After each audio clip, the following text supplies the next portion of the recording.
Sonu sound पंपानगर।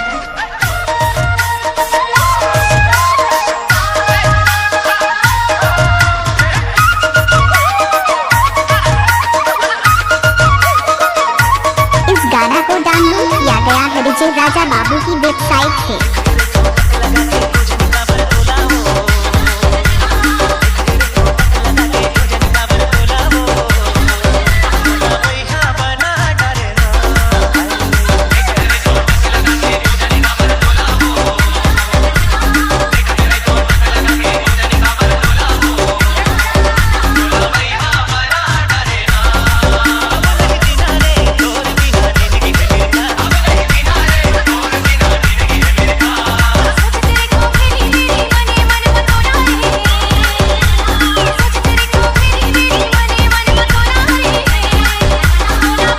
DJ Raja Babu.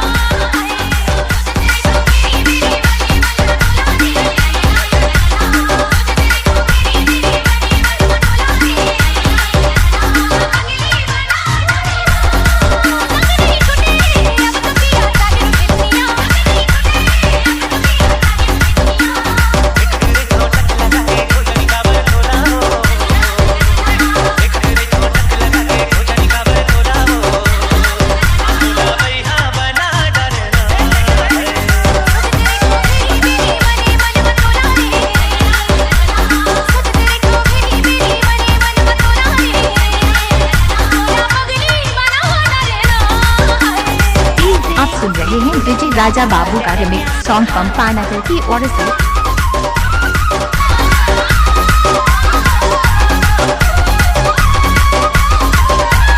DJ Raja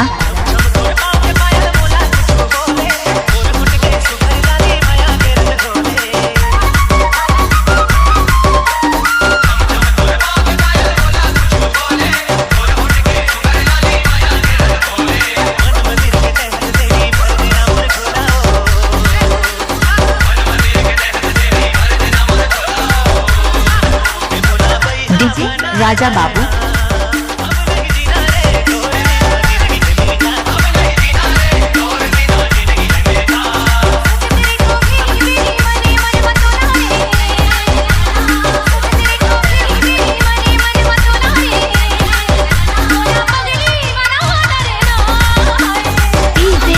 Raja Babu पंपानगर।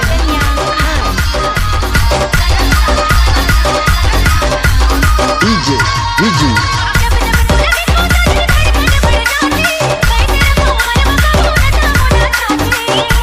Mix by DJ Raja Babu.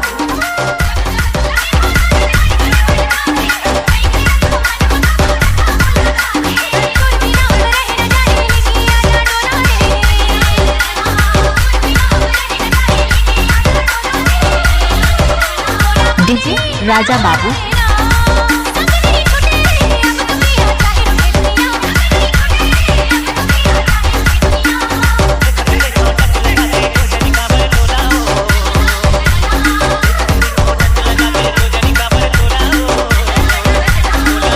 DJ Raja Babu.